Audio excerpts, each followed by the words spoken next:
Assalamualaikum warahmatullahi wabarakatuh. Pemirsa subscriber YouTube Mang Cecep Gorobacep anu satia satuhu manco di mana wae ayana. Dina danget ayana urang neraskeun hanca carapon tina majalah Mangle tahun 1858 nomor 11. Judul carpon anu beris kapidangkeun dina wengi ayeuna nyaeta Supiati jeung Kenangan. Ye yasana Rosalam MP. Sataasan dipedari ieu dongengna sakumaha biasa ngahaturkeun rebu nuhun laksa ketika bingahan ka anu tos satia satuhu manco ngomen oge ngalai kana ieu dongeng-dongeng Mang Cecep Gorobacep. Mudah-mudahan eta kasayan dibalas ku Gusti anu Maha Suci. Amin ya Allah ya Robbal alamin. Sumangga supados teu nyangkolong teuing kana waktos wilujeng ngadangukeun.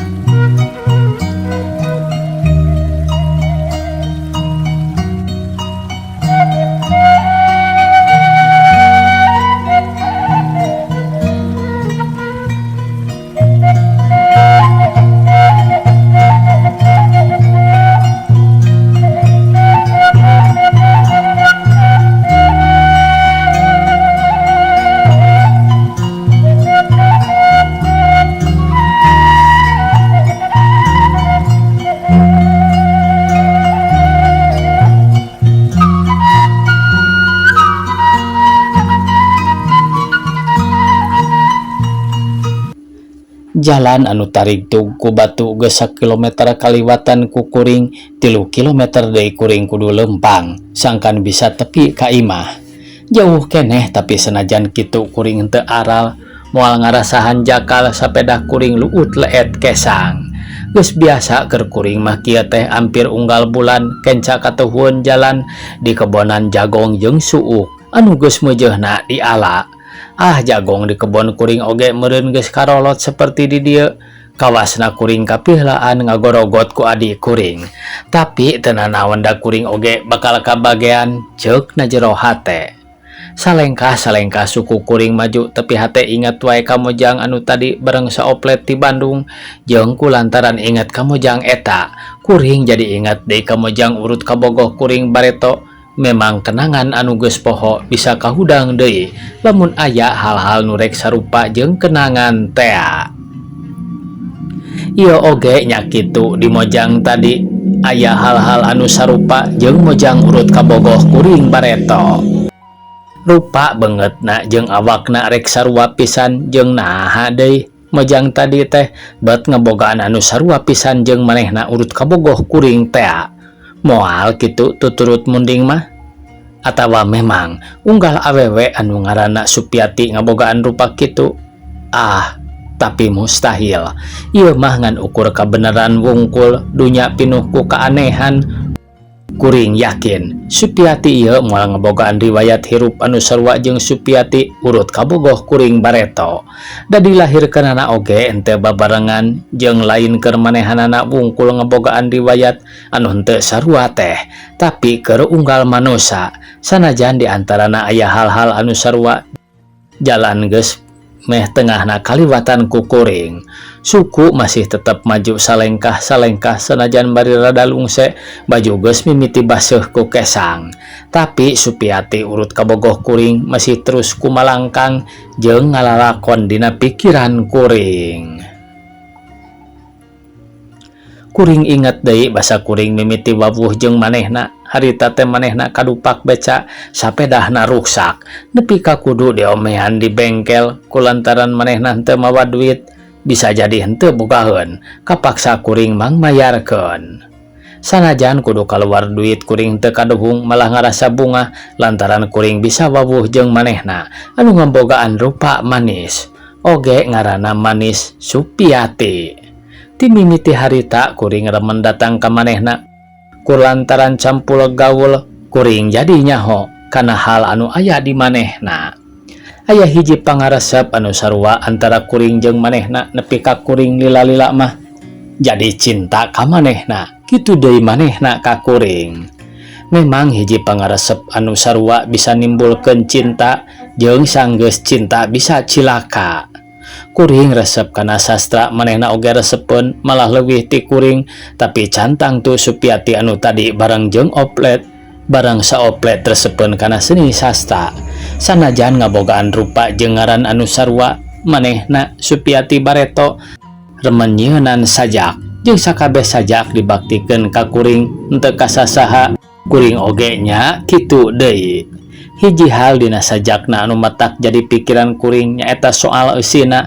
Nah, sakabeh sajakna anu dibaktikeun ka kuring bat ngagambarkeun hiji jiwa anu ancur wae, hiji jiwa nu mondokeun pangharepan. Nah, manehna bet siga-siga anu boga kayakinan yen cita-cita kuring jeung manehna teh moal laksana, atawa karanganana pangna kitu teh pedah bujangga pujaanana Chairil Anwar. Tapi asa-asa kurang bener lamun kuring nyebutkeun kitu. Daya ciptana tetep daya cipta manehna anu ngan ukur mirip-mirip kana ciptaan Chairil Anwar. Kuring keukeuh hayang nyaho naon sababna pangna kitu, tapi kuring keukeuh embung nanyakeun teu wani sieun disangka ngahina kana karanganana. Dina jero 8 bulan kuring silih pikat cinta jeung manehna. Karanganana anu geus didikeun ka kuring aya 12 karangan, 12 eusi, tapi hiji gambar jiwa anu ancur. Kuring teu boga sangkaan yen perhubungan kuring jeung manehna bakal ditungtungan ku bulan nu ka-8 jeung ku sajak anu 12. Kuring inget keneh poe harita teh seperti poe ieu, poe Sabtu, seperti biasa kuring datang ka imahna. Sakumaha biasa manehna narima kuring henteu mawa sangkaan bakal aya kajadian naon-naon. Heran nenjok gerak-gerikna beda ti sasari, manehna semu nu alum. Kuring nyoba ngamimitian nyarita sugan jeung sugan budina marah mae seperti biasa, tapi tetap bae ngan sanggeus sawatara jongjongan manehna ngomong, Kakak uninga yen teu unggal percintaan tiasa ngabungahkeun. Oh, terang. Nah kitu Pit, kuring malik nanya, pasti percintaan urang oge lebat kana hal eta. Namung kakak teu ngarep-ngarep kana hal eta. Sareng Pipit oge tangtos moal, kakak yakin memang Kak unggal manusia hayang hirup senang, hayang bahagia.